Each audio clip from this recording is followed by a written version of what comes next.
Could you tell us, there's been a lot of talk about small and medium enterprises, but how do we define them? What are they really? In terms of definition, I think the best we can do is to refer to the Micro, Small and Medium Enterprises Development Policy, which was formulated by government sometime in 2006, and I think it was eventually launched in January 2011. And that policy gives clear definitions in terms of what a micro, small and medium-sized enterprise is. They use three parameters to define what an enterprise is in terms of its size. They look at, first of all, the amount of investment in fixed assets, excluding land and buildings.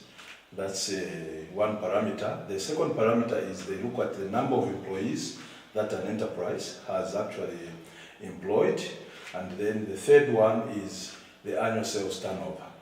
Now, in terms of a micro enterprise in Zambia, going by the Micro, Small and Medium Enterprises Development Policy, a micro enterprise is any enterprise that is registered with the Patents and Companies Registration Agency and whose investment in fixed assets, excluding land and building, is 80,000 kwacha or less, and employing between 1 and 10 people, and whose annual sales turnover is up to 150,000 kwacha. For that, that is what is referred to as a micro enterprise. Now, in terms of a small enterprise, again using the same three parameters, a small enterprise is any enterprise that has employed between 11 and 50 people.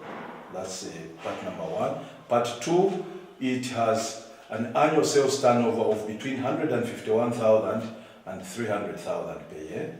And then in terms of fixed investments, it has up to about, from about 81,000 to 300,000 kwacha in terms of fixed investment. Anything bigger than that is considered medium and moving towards large. So those are the three parameters that are used to distinguish between a micro, small and medium enterprise. Now, which one of these three are dominant in our economy? In our economy, it is very clear that the micro are the most dominant. We do have quite a number that are in the small scale category, but most of the SMEs that we have in Zambia have employed about 10 people or less. The amount of fixed investment in fixed assets other than buildings and land is anywhere in the region of 80,000 or less, and then their annual sales turnover is about 150,000 or less. But of course we do have quite a number of them migrating or graduating into the small scale brackets. Yeah, but the majority predominantly are still micro. And in which activities are most of them engaged? In Zambia, you get a number of SMEs in the urban areas getting involved in trading, services, and manufacturing activities. That is the picture that you get when you do your research. So most of them along the line of rail are involved in manufacturing, service, and trading related activities. In the rural areas, the picture is slightly different. A number of SMEs are engaged in agricultural related activities. And then of course you have a mix of them, but predominantly that's the picture. The rural area has more of SMEs engaged in agricultural related activities, whilst along the line of rail, there's a lot of trading going on. Most of them are in service and others are in manufacturing. Now let's look at the challenges being faced by this sector of the economy. Let's look at the challenges being faced by this sector. Which is very predominant in terms of hindering their operations? I'm glad you have asked that question because recently I was actually undertaking a research to try and look at some of the challenges that SMEs in Zambia are facing. And the most prominent ones that are coming out are issues, first of all, to do with the lack of entrepreneurship and business management skills. Most of the SMEs in Zambia run their businesses, for lack of a better term, on a trial and error basis. they do not have the necessary business management and the basic entrepreneurship skills to run their businesses efficiently and effectively and be able to plow back their profits, their little profits, to grow those businesses. So one of the major challenge or constraint is the issue of lack of entrepreneurship and business management skills. The second one is the fact that most of them cannot access state-of-the-art technology.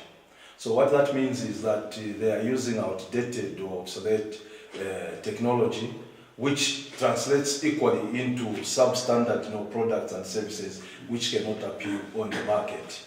That is another challenge. Another challenge that they are facing is the fact that most of them cannot access affordable finance. So you find that even when they have very good orders or they have a vision to grow and they have the financial discipline to grow from their own resources, those resources are not enough to make them grow at a faster rate. So they fail to access finances. And one of the reasons is, like I said, because they do not have the entrepreneurship and business management skills, they cannot keep records. So when they go to a bank and ask for financial support, the banks will request for business records and so on, which they don't have because they've not prepared them and they don't know how to prepare such. That is another challenge they are facing. And then, of course, we cannot iron out the fact that there is also seemingly unfair competition. Yeah, there are a lot of cheap imported goods that are coming on the market, and you find most of these SMEs are sort of pushed out of competition because these cheap imported goods are coming from countries where perhaps the producers are enjoying economies of scale, but these SMEs here in Zambia do not have, cannot enjoy such, so they are very easily pushed out of that. And then, of course, closely related to that is the issue of market. They cannot access market, or they cannot appeal to customers that because of the quality of their products and services. Yeah, so those are some of the major challenges that the SMEs in Zambia appear to be facing. If you look at the individuals, the individual entrepreneurs, what drives them to go into small business? Is it because they are not able to get employment, or they have that zeal and desire to actually go into business and create something? The majority of them are going into business purely because they have no other alternative. The high unemployment levels in our country are pushing a number of progressive citizens to take to self-employment as a career option. You may be aware that on an annual basis, the country is offloading about 300,000 young people from high schools, colleges, and universities. And these cannot be absorbed by the formal employment sector. So the progressive ones will switch to entrepreneurship as a career option, and they are forced to start their own businesses. The retrogressive ones are those that will now take to crime. For the young ladies, will take to prostitution and all sorts of things. So we want to encourage as many Zambians, particularly the youths who are not able to get jobs when they leave universities, colleges, and high schools, to turn to entrepreneurship as a career option. It pays. If they organize themselves very well, they can actually be self-employed and even get much more money than what their colleagues or their counterparts who get formal jobs are getting. What can we do as a nation to make people realize that it's more beneficial to go into entrepreneurship rather than to go looking for jobs? Because we've seen in other societies, you find that a lot of people, immediately they finish school, they straight go into business. That's whereas, right. Yes, whereas for us, the first option is to look for paid employment. And only when you fail, that's when you turn to small business and things. Which I think is a bit progressive. It is. I think there is urgent need to change the mindset of citizens to begin to believe that employment is not only employment when you work for somebody else in a bank, you are a teacher, you are an army officer, a police officer, you are a nurse, and that sort of thing. We need to begin to inculcate a culture in our citizens to learn to understand that employment, you can also be self-employed, and that is employment as well. I think we are coming from a background where immediately one left high school, or university or college, jobs were readily available. That time is long gone. We do not have that type of luxury anymore. Now is the time when the citizens need to realize that they can actually be self-employed and earn a living, and it is as good as somebody who is employed, if not better, depending on how they organize themselves. So there's need for a lot of awareness campaigns, and I'm glad that, I'm sure you remember that during your time, you did not have entrepreneurship being taught in universities and high schools and colleges. But now we have literally all the schools, colleges and universities have embraced the concepts of entrepreneurship. So it's part of their curriculum, and this is good. But we should do more in terms of campaigns through the radio, television. Programs such as these must be encouraged because they allow the citizens out there to begin to understand that if they cannot get employed, formally somewhere else, they can actually start their own business and take care of their own livelihoods. When I look at our school system, it looks like it was designed to create workers. That's right. And employees and things. What is it that we can do so that straight from the nursery, people start looking at standing on their own, so that by the time they're finishing high school, they are ready to go into business and boost this economy? Just like I said a while ago, we need to introduce entrepreneurship from a very early stage in the education curriculum system. People from a very tender age must begin to be introduced to the concepts of entrepreneurship so that even as they grow up, and based on their own talents and strengths in the subject combination, they can begin to focus on becoming self-employed when they leave school, when they leave colleges or universities. So what is being done by institutions, strategic institutions like TVETA must be encouraged to continue. If you look at the TVET system, now they are ensuring or trying to make sure that whoever is undertaking a trade course, somebody may be doing a course in tailoring, another one may be doing a course in bricklaying, another one in food technology. There is also entrepreneurship embedded in that, so that when they graduate from a college, they are not going to start looking for a job as a bricklayer or as a carpenter or as a tailor. They can use their trade to begin to start a business or establish a business venture based on their profession. So that must be encouraged from a very tender age as much as possible. One of the areas which is seen as a hindrance is the lack of finance.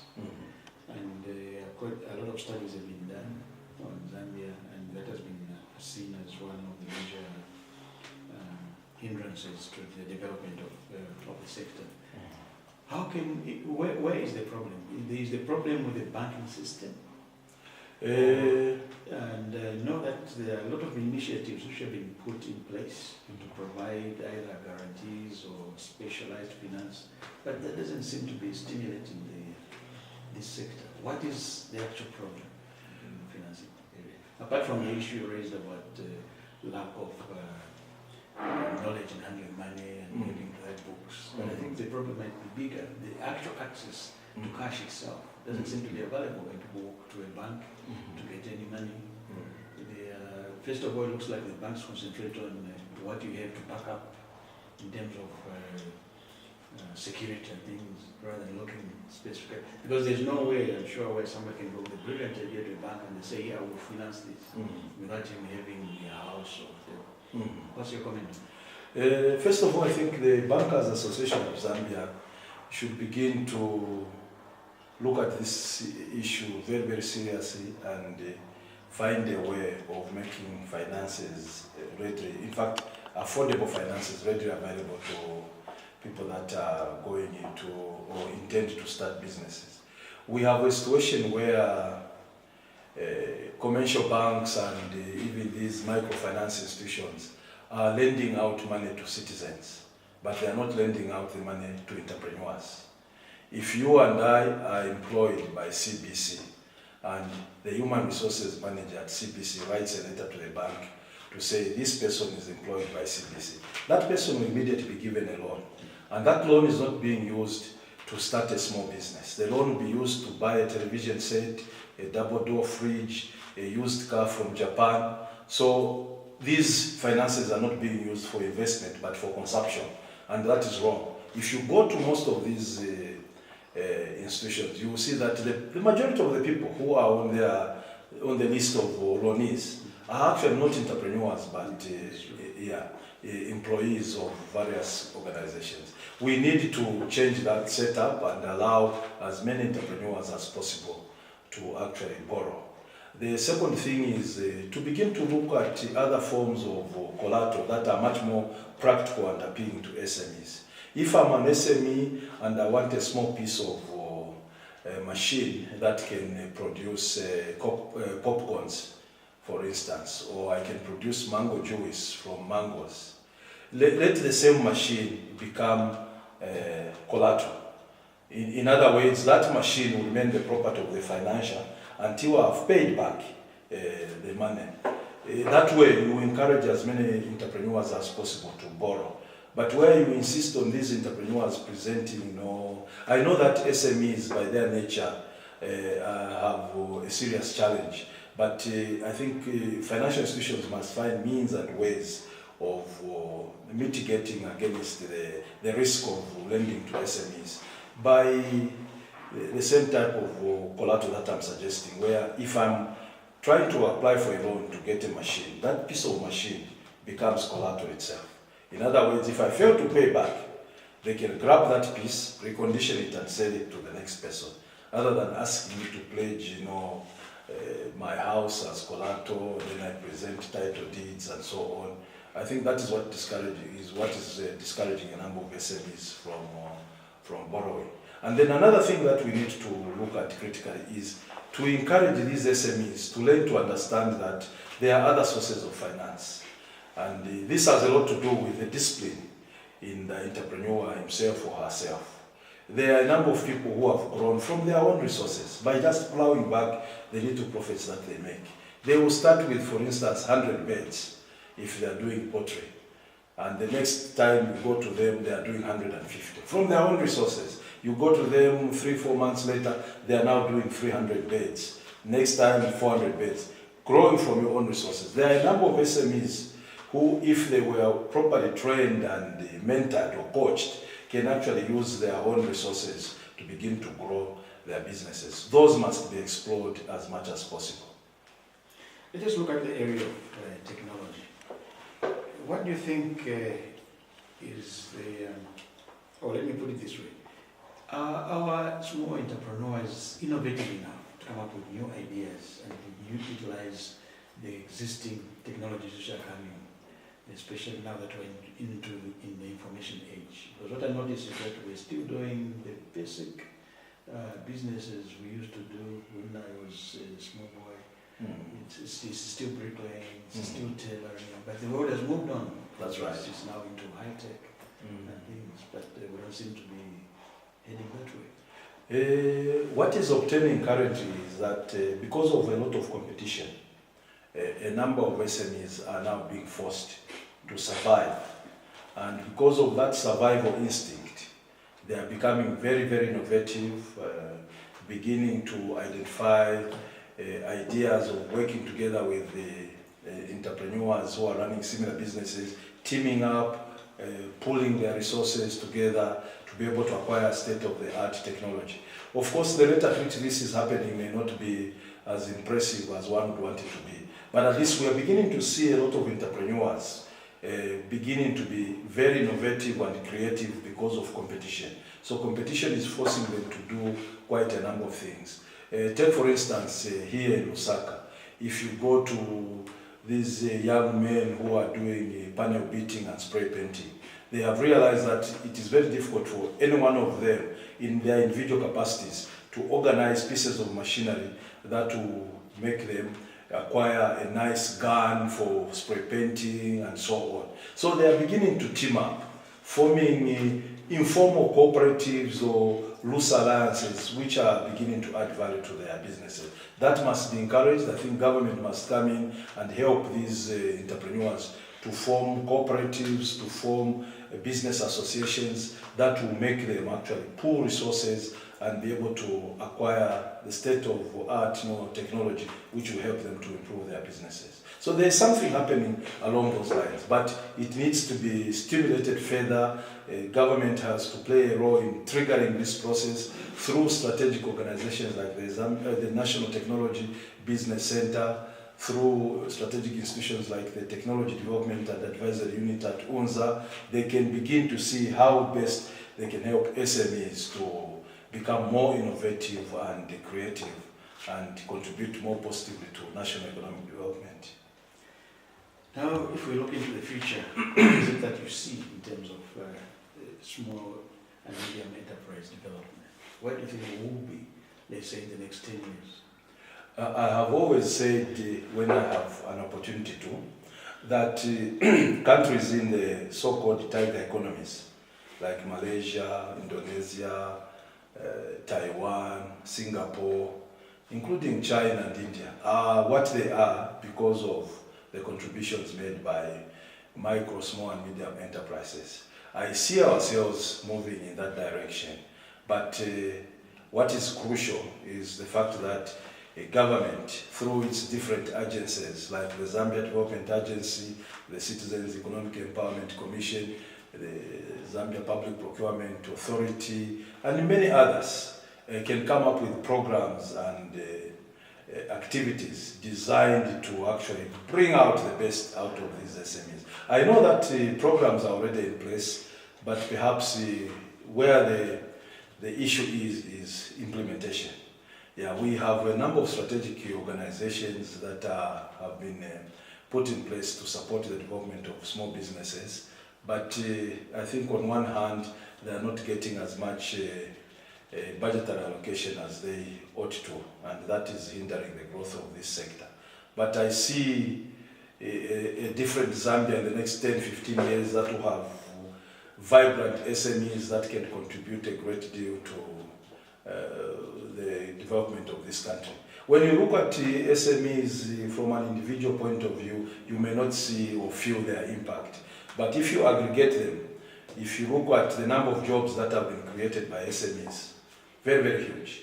I mean, if we have 1 million strong SMEs in Zambia, and each one of them is employing three people, you are already talking about 3 million jobs created by these SMEs. They are contributing a great deal to the national treasury. Look at how many SMEs are running in the transport sector, for instance. How many SMEs are running these minibuses, running these taxis, and so on.